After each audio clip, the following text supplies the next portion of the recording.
El siglo XV no llegó solo. Vino acompañado de brújulas que apuntaban a nuevas tierras y de carabelas sedientas de horizontes.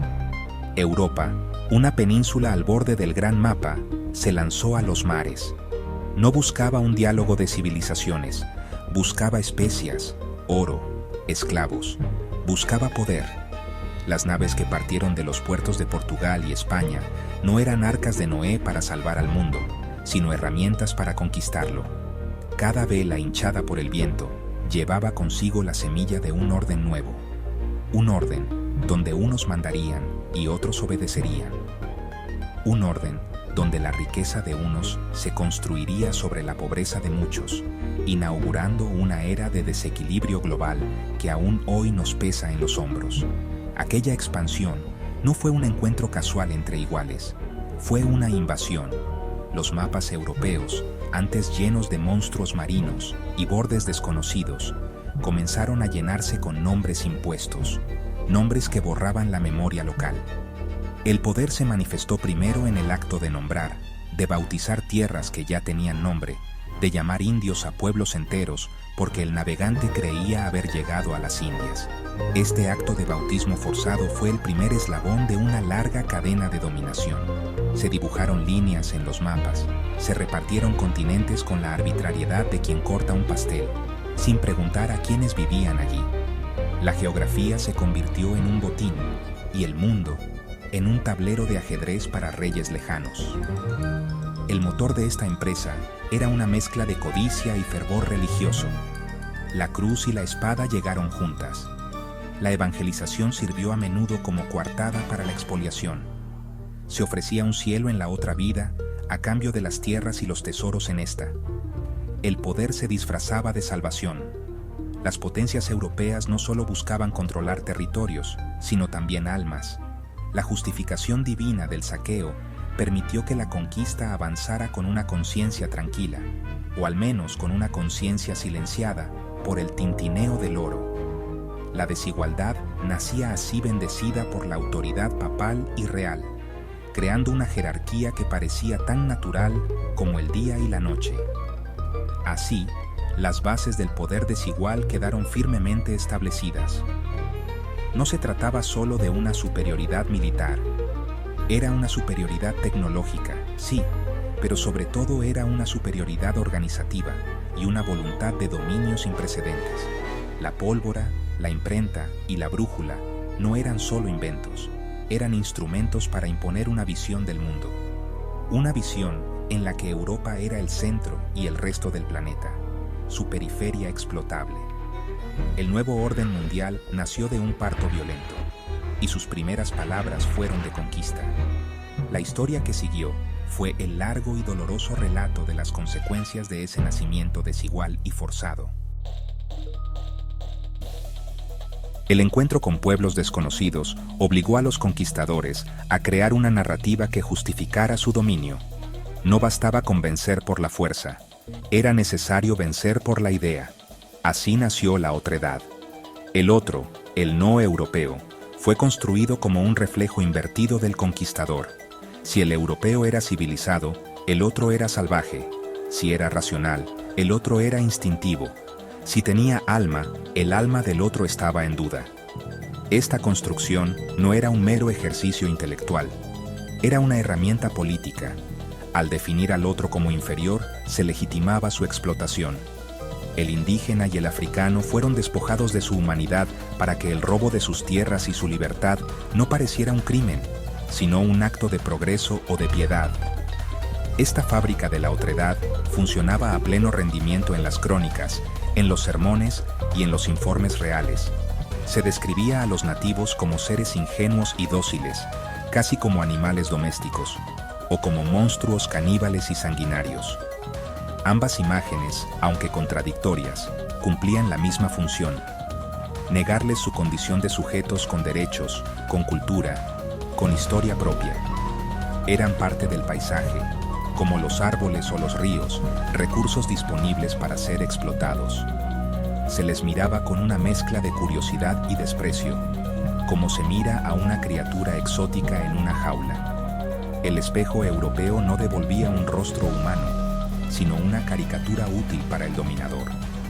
La construcción de la identidad colonial fue un proceso de doble vía. Mientras se definía al otro como bárbaro, Europa se autodefinía como la cuna de la civilización. La identidad europea moderna se forjó en gran medida por oposición a esa otredad que ella misma había inventado. La blancura se convirtió en sinónimo de razón y progreso, mientras que otros colores de piel fueron asociados a la pereza y la superstición. Se crearon jerarquías raciales que pretendían ser científicas, pero que solo eran la formalización del prejuicio. Estas nuevas identidades no eran naturales. Fueron construidas y martilladas en la conciencia colectiva durante siglos, sirviendo como el andamiaje ideológico de todo el sistema colonial. El dominio, por lo tanto, no fue solo físico, sino también epistemológico. Se impuso una forma de ver el mundo, una forma de conocer, una forma de ser. Las lenguas nativas fueron prohibidas o marginadas, sus religiones perseguidas como idolatrías, sus conocimientos descalificados como brujería.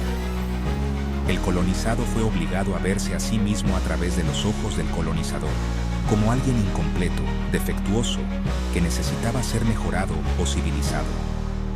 Este proceso de colonización mental fue quizás la victoria más profunda y duradera del poder colonial, una herida que sigue supurando en la autoestima de pueblos enteros. Shakespeare, sin haber cruzado el Atlántico, entendió perfectamente la dinámica del poder colonial. En su obra nos regala la metáfora perfecta, la relación entre Próspero y Calibán. Próspero, el duque europeo exiliado, llega a una isla y la somete.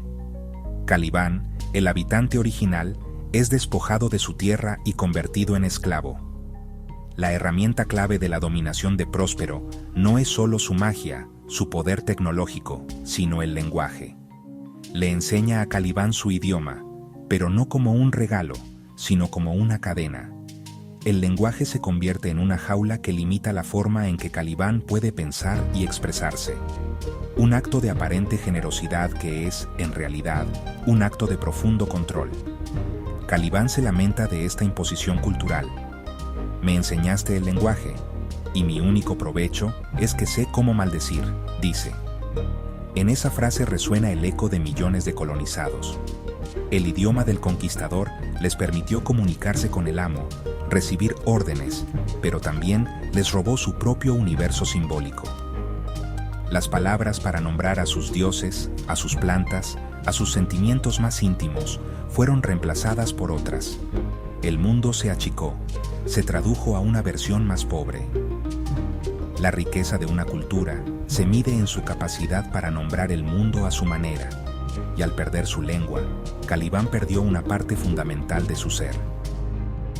La historia de Próspero y Calibán es la historia de la colonización. Próspero representa al poder europeo que llega, mide, clasifica y domina. Se ve a sí mismo como un portador de la luz y la razón en una tierra oscura. Calibán, cuyo nombre es un anagrama de caníbal, es la figura del salvaje construida por la mirada europea.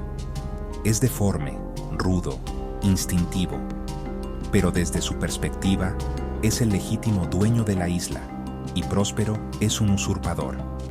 La obra nos obliga a preguntarnos quién es el verdadero monstruo, el que defiende su hogar con rabia o el que lo roba con una retórica de superioridad moral y cultural.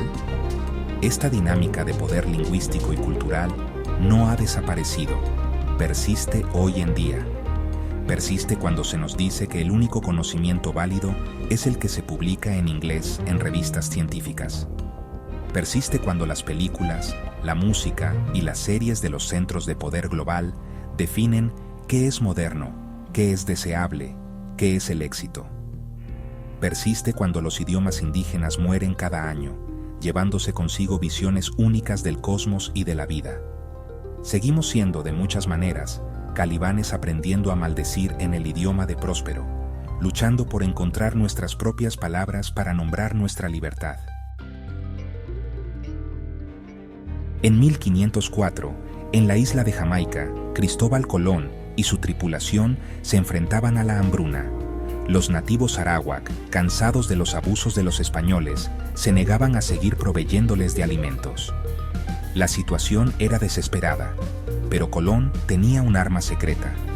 No era una espada ni un cañón, era un libro, un almanaque astronómico del astrónomo alemán Regiomontanus, que predecía un eclipse lunar total para la noche del 29 de febrero. El conocimiento, en manos del conquistador, se convirtió en una herramienta de terror y dominación. Un saber que era patrimonio de la humanidad se privatizó para servir a la conquista. Colón reunió a los caciques arawak. Les anunció que su dios estaba enojado por su falta de cooperación. Como señal de su ira, esa misma noche haría desaparecer la luna del cielo. Los jefes indígenas se mostraron escépticos al principio, pero cuando, a la hora señalada, la sombra de la Tierra comenzó a devorar el disco lunar, el pánico se apoderó de ellos. La luna se tiñó de un rojo sangriento, como había advertido el almirante. El truco funcionó a la perfección. Aterrorizados, los arawak suplicaron a Colón que le pidiera a su dios que les devolviera la luna. Prometieron traer toda la comida que los españoles necesitaran. El cielo fue secuestrado. Este episodio es una parábola perfecta de la colonialidad del poder. No se trató de una batalla de fuerza bruta, fue una batalla de información. Colón no era más inteligente que los arawak, quienes poseían sus propios y sofisticados conocimientos astronómicos. Simplemente, tuvo acceso a una información específica y precisa, producto de una tradición científica escrita, y la utilizó de manera estratégica. Convirtió un fenómeno natural en un espectáculo de poder divino, presentando su conocimiento técnico como una conexión privilegiada con lo sobrenatural. El poder residía en la capacidad de predecir, de controlar la narrativa de los acontecimientos. El eclipse de Colón nos enseña que el conocimiento nunca es neutral, siempre está inscrito en relaciones de poder. Quien controla la información, quien puede interpretar y predecir los fenómenos, ostenta una ventaja decisiva. En la era colonial, este poder se basaba en mapas, calendarios y conocimientos de navegación. Los europeos no descubrieron un nuevo mundo, lo inventaron y lo cartografiaron según sus intereses. El conocimiento no fue compartido, fue guardado como un secreto de Estado o utilizado como un arma psicológica para someter a otros pueblos, haciéndoles creer que el poder del invasor era de origen divino e ineludible. El truco de Colón con el eclipse lunar fue un presagio. Anunciaba un futuro en el que el control del cielo se convertiría en una forma suprema de poder en la Tierra. Hoy, el almanaque de Regiomontanus ha sido reemplazado por una constelación de satélites que orbitan silenciosamente sobre nuestras cabezas. El poder ya no consiste en predecir un eclipse, sino en controlar las redes globales de comunicación, el GPS, la vigilancia meteorológica y el espionaje militar desde el espacio. Las naciones que dominan la órbita terrestre son las nuevas dueñas del almanaque, capaces de ver todo, saber todo y, por lo tanto, controlar todo. El cosmos se ha convertido en el nuevo territorio de la conquista. Las grandes potencias mundiales compiten en una nueva carrera espacial, pero esta vez, la meta no es solo plantar una bandera en la Luna. El objetivo es estratégico. Es controlar la infraestructura invisible que hace funcionar al mundo moderno. Un satélite de comunicaciones puede transmitir datos financieros, noticias o propaganda a la velocidad de la luz. Un satélite espía puede leer la matrícula de un coche desde cientos de kilómetros de altura. Un sistema de posicionamiento global, como el GPS, es fundamental no solo para que encontremos una dirección en nuestro teléfono, sino también para guiar misiles con una precisión milimétrica.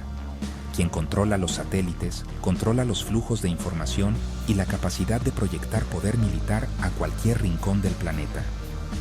Esta dominación tecnológica crea nuevas formas de dependencia, muy similares a las coloniales.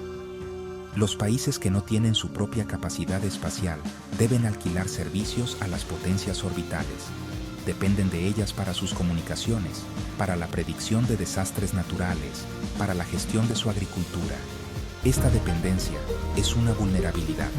En un conflicto, una potencia podría simplemente apagar el acceso a los servicios satelitales de un país, dejándolo ciego, sordo y desorientado. Es una forma de dominio mucho más sutil que el envío de tropas, pero no menos efectiva. Es el eclipse de Colón a escala planetaria. Así, la lógica de poder que comenzó con las carabelas se ha elevado hasta la exosfera. El principio es el mismo. El control de un conocimiento y una tecnología clave otorga una ventaja abrumadora sobre los demás. Antes, era el conocimiento de las corrientes oceánicas y los astros. Ahora es el dominio de la física orbital y la microelectrónica. La lucha por el poder ya no se libra solo en la tierra y en el mar, sino también en el espacio exterior.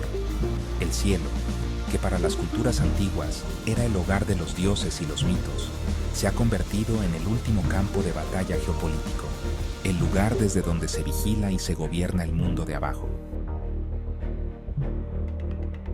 El poder colonial no desapareció con las independencias del siglo XX, simplemente mutó. Cambió de disfraz. Hoy, las cadenas no siempre son de hierro. A menudo son de cifras, de tasas de interés, de cláusulas en contratos de deuda. Instituciones como el Fondo Monetario Internacional o el Banco Mundial a menudo funcionan como los nuevos almanaques de Colón. Ofrecen salvación económica a países en crisis, pero a un precio muy alto. El conocimiento que poseen no es astronómico, sino financiero. Saben cómo funciona el sistema global, porque ellos mismos diseñaron sus reglas y utilizan ese conocimiento para imponer su voluntad. Imaginemos un país pequeño, rico en recursos naturales pero con una economía en problemas. El FMI llega, no con carabelas, sino con maletines llenos de informes y proyecciones. Ofrece un préstamo multimillonario, el rescate que el país necesita para no quebrar. Pero el préstamo viene con condiciones, las llamadas políticas de ajuste estructural. Hay que recortar el gasto público en salud y educación. Hay que privatizar las empresas estatales, a menudo vendiéndolas a corporaciones extranjeras a precios de remate. Hay que abrir los mercados a la competencia internacional, aunque la industria local no pueda competir. Es el lenguaje de Próspero, traducido a la jerga económica. El resultado es un eclipse económico.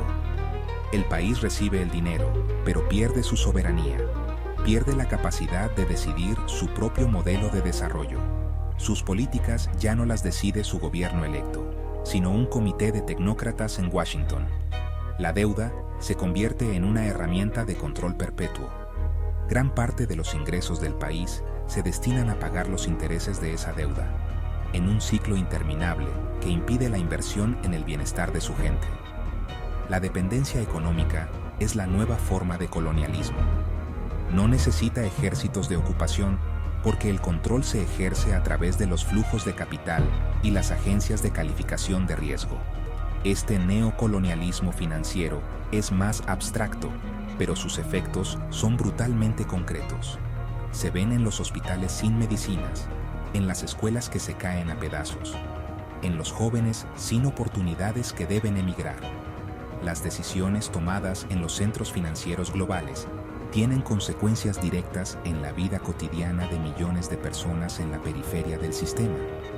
Es la misma lógica de poder desigual que comenzó en el siglo XV. Unos pocos centros dictan las reglas del juego global, mientras que la mayoría de los países solo pueden intentar sobrevivir dentro de ese sistema, a menudo a costa de su propia gente y sus propios recursos. La deuda es la soga moderna. El mapa del poder en el siglo XXI es más complejo que los viejos mapas coloniales, pero las divisiones fundamentales persisten. Las fronteras ya no son solo las líneas que separan países en un atlas. Son fronteras invisibles, pero no por ello menos reales. Hay una frontera digital que separa a quienes tienen acceso a la información y la tecnología de quienes están desconectados.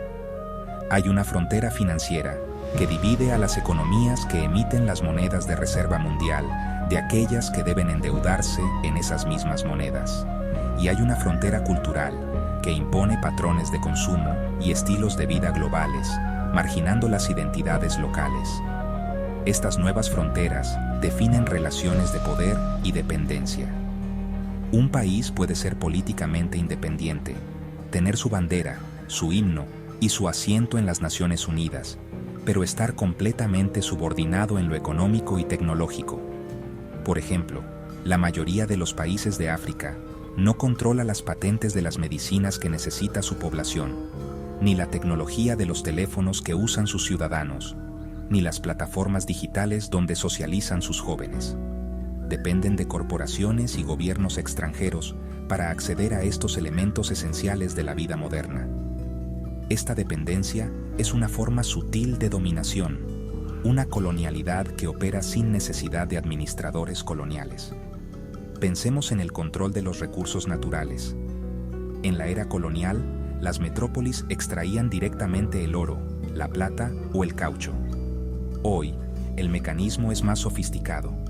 Corporaciones multinacionales negocian contratos con gobiernos locales, a menudo en condiciones muy ventajosas para la empresa. Explotan los recursos, pagan impuestos relativamente bajos gracias a paraísos fiscales y se llevan la mayor parte de las ganancias. El país se queda con un agujero en la tierra, un río contaminado y una pequeña fracción de la riqueza que generó su propio patrimonio. El poder ya no reside en la propiedad formal de la tierra, sino en el control de los capitales, las tecnologías de extracción y las redes de comercialización. La geopolítica actual refleja estas mismas asimetrías. Las grandes potencias compiten por áreas de influencia, estableciendo bases militares, firmando acuerdos comerciales preferenciales y utilizando su poder de veto en los organismos internacionales para proteger sus intereses. Los países más pequeños se ven a menudo obligados a alinearse con uno u otro bloque, perdiendo su autonomía. La presión política, las sanciones económicas o la intervención militar encubierta son las herramientas modernas para disciplinar a quienes se desvían de la línea dictada por los centros de poder. El mundo sigue dividido entre quienes diseñan el sistema y quienes deben adaptarse a él. Entender cómo el poder ha evolucionado, desde el garrote del conquistador hasta el algoritmo del especulador financiero, no es un mero ejercicio académico. Es una herramienta de supervivencia. Es la condición necesaria para poder actuar sobre el presente. Si no comprendemos las raíces históricas de la desigualdad que nos rodea, la veremos como algo natural, inevitable. Pensaremos que el mundo siempre ha sido así y que no puede ser de otra manera. La historia nos enseña que las estructuras de poder no son eternas. Fueron construidas por seres humanos en momentos históricos concretos. Y si fueron construidas, también pueden ser deconstruidas. La memoria es fundamental. Recordar el eclipse de Colón no es quedarse anclado en el rencor del pasado, sino entender el mecanismo para que no nos lo vuelvan a aplicar. Recordar a Calibán es reconocer que la imposición de un lenguaje y una cultura es un acto de poder. Recordar las venas abiertas de continentes enteros es comprender que la riqueza de unos pocos se ha cimentado sobre la pobreza de muchos. Esta memoria no es un peso muerto, sino un ancla que nos da la firmeza para no ser arrastrados por los discursos dominantes que nos hablan de un mundo globalizado y feliz, mientras ocultan las profundas brechas que lo fracturan. La persistencia de la colonialidad del poder nos obliga a ser críticos, nos obliga a preguntar quién se beneficia de una determinada política económica, quién es el dueño de la tecnología que usamos, qué voces son silenciadas en los grandes medios de comunicación. La descolonización hoy no es solo un asunto de territorios, sino de mentes. Se trata de descolonizar el conocimiento, valorando los saberes locales y ancestrales. Se trata de descolonizar la economía, buscando modelos más justos y sostenibles. Se trata de descolonizar el futuro, atreviéndonos a imaginar un mundo que no esté regido por la lógica de la dominación. Imaginar un futuro más justo es el acto más revolucionario. Un futuro donde el conocimiento sea un bien común y no un arma, donde la tecnología sirva para conectar a la humanidad y no para vigilarla, donde la economía esté al servicio de la vida y no del lucro, donde las relaciones entre los pueblos se basen en el respeto mutuo y la cooperación, y no en la subordinación. La historia del poder, desde la colonia hasta el cosmos, es una larga noche de injusticia. Pero incluso en la noche más oscura, la memoria nos permite recordar que después de cada eclipse, la luna siempre vuelve a brillar, y que la tarea de nuestra generación es asegurarnos de que su luz, esta vez, alumbre para todos por igual.